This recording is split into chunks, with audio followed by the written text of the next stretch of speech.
Welcome to Dishing Up Nutrition's Ask a Nutritionist podcast. My name is Brittany Vincent, and I am a registered and licensed dietitian. We at Nutritional Weight and Wellness are thrilled to be celebrating 20 years on air, discussing the connection between what you eat, how you feel, while sharing practical, real life solutions for healthier living through balanced nutrition. We want to thank you all for your support and listenership over the years. It really does mean a lot. Now, let's get started on today's episode. I will be answering a listener's question, and this is a question that definitely comes up frequently, so I think it'll be a popular episode. This listener writes, is there a connection between red meat and cancer? And can you eat the fat on red meat, or is it too unhealthy? If you've been paying attention to news headlines in recent years, you may have seen a warning that eating red meat is linked with an increased risk of cancer. But I'm here to clarify that this is a very misleading message. And as it's often the case in the media, there is just much more to the story than the headline reads. And our job at Nutritional Weight and Wellness is always to explain the real science behind things, including these headlines. For those of you who have been following Nutritional Weight and Wellness, you know that for optimal nutrition, we do advise eating a variety of high quality animal proteins every day. So it might not surprise you that we do not stand by these messages to avoid all red meat. So let's get into how this message came to be and, again, what the real science is behind the headline. Maybe you have had it in your head that eating meat, specifically red meat, is unhealthy or it may increase your risk of cancer. Therefore, you've been avoiding it. But I do want to point out there's lots of reasons why people may avoid red meat or other meat. And today I am just here to speak strictly from a nutrition perspective. And from a nutrition standpoint, we know that red meat provides essential nutrients like complete proteins, B vitamins, especially B12. It includes minerals like iron, zinc, and in high quality grass-fed meat, you will even get essential omega-3 fatty acids. These nutrients that I just listed are all ones that many Americans are deficient in because so many of our foods lack necessary nutrients. So why would we be getting this message that red meat is bad for us? Let's look into these studies a little bit deeper. The truth is, it's just not as simple as saying eating meat is bad and going fully plant-based is good. These studies just do not tell the whole story and the many other significant diet and lifestyle factors that are at play for cancer or other health conditions for that matter.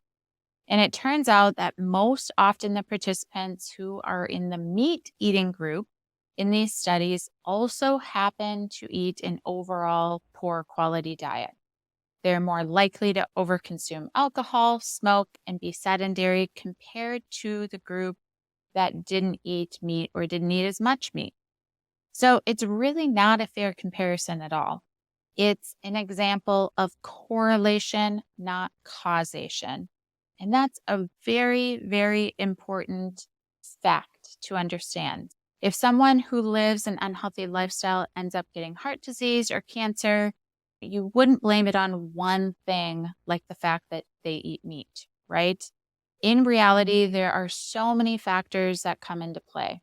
So first, I want to address the fact that not all meat is created equal. At Nutrition, Weight, and Wellness, we always encourage eating the highest quality animal protein sources, and there's a lot of reasons behind that. Let's take ground beef, for example. Would you say that eating a fast food burger with fries and a soda would have the same effect on your health as eating a grass-fed burger patty with a plate full of fresh vegetables and some pasture-raised butter on top of those vegetables? Of course not. Some of the studies that conclude that red meat causes cancer do not differentiate between the other food items that are being eaten with the beef. So it seems really inappropriate to group all the red meat together when you think of it this way. What is the difference between grass fed and conventional beef? Studies have shown that grass fed meat is high in nutrients like omega 3s from the cows eating the grass compared to being fed corn or soy that conventional beef is given. Another reason grass fed meat surpasses grain fed is that it contains considerably more antioxidants, other vitamins, minerals. It contains carotenoids such as beta carotene, and those are precursors to vitamin A. So we're getting a lot more nutrients from that grass fed meat. And when we think about it, cows are meant to graze and eat grass. Cows are not meant to be fed grains and corn.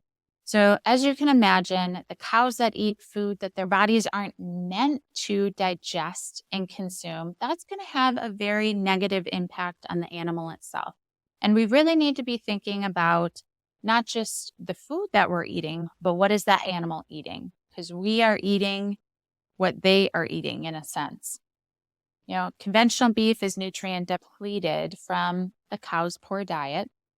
Again, those grains, the corn, they may be fed a variety of other things.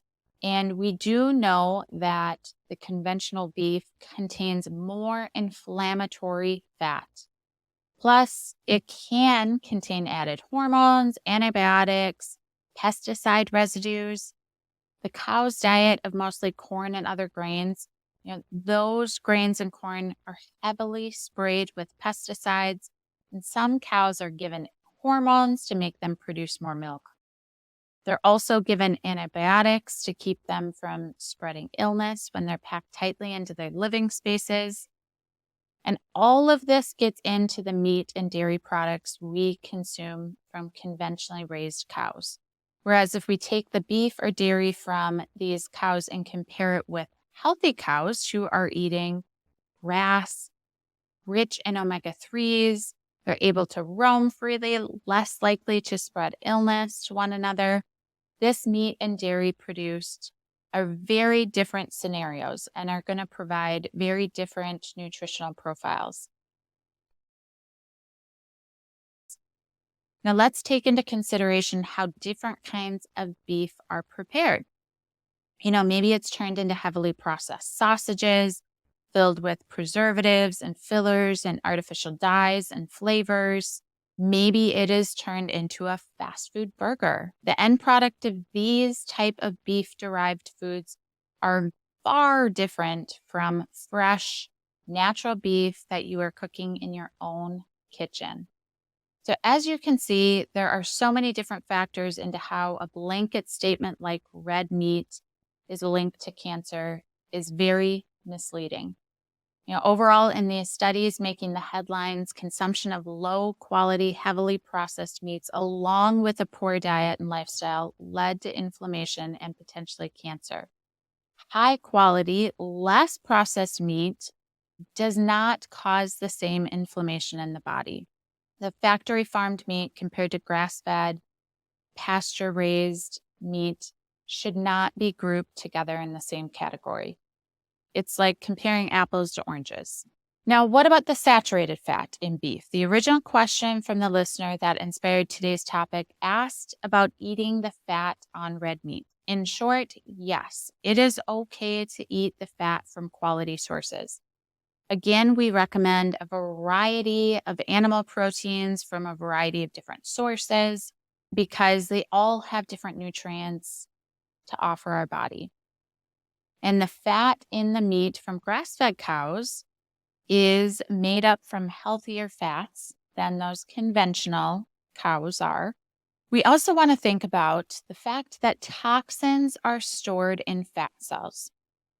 So if we are eating conventional beef that may have pesticide residues from the grains or corn that they were consuming, or possibly antibiotics, we are then consuming any toxins from that animal. And then when we consume those toxins, they're stored in our fat cells. So again, that is another reason to look at how those animals are living and what they're being fed. The reality is the saturated fat in a fast food cheeseburger has a different chemical makeup from what you get in a grass-fed steak or a grass-fed burger. Eating fat from these high quality red meat sources like grass-fed beef really isn't a concern for your health. If you're eating an overall healthy diet, getting other protein sources, and maintaining an active lifestyle. I do want to note that if you are focusing on getting enough protein in your diet, which is something that we often talk about here at Nutritional Weight and Wellness, the leaner cuts of beef or any meat for that matter are going to be more protein dense. So for that reason, you may decide to choose more leaner cuts of meat. But from, again, a health perspective, it is fine to consume that fat. I want to share a quote from a scientific journal, which I think summarizes things really nicely. This came from a study called Nutritional Benefits from Fatty Acids in Organic and Grass-Fed Beef from the journal called Foods. The quote is, "It is important to consider that the individual foods and nutrients do not directly affect human health in isolation, but feature as part of the whole diet, which interact with many other factors that ultimately determine health. Switching to pasture-fed and organic beef will provide more of the beneficial nutrients, but as to whether that will directly impact human health requires consideration of several factors, nutritional and other, beyond beef fat quality."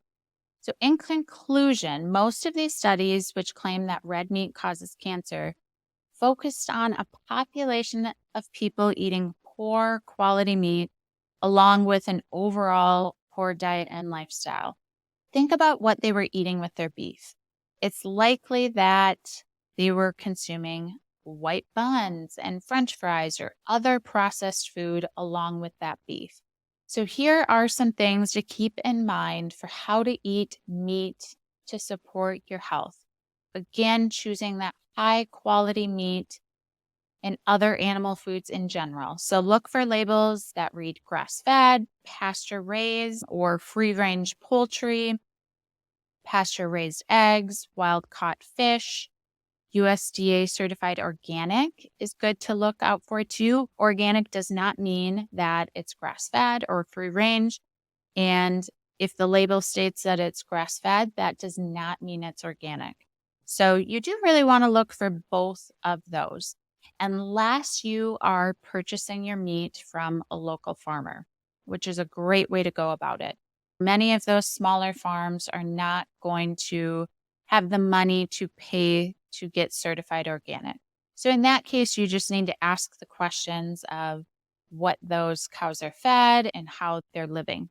Along with choosing high quality meat, avoid heavily processed meats like cured meats and sausages with added nitrites and other preservatives. Uncured or no nitrate added bacon, sausage, deli meats, those are okay. And if you look at the ingredient list and it just lists the meat and some spices, that is really ideal.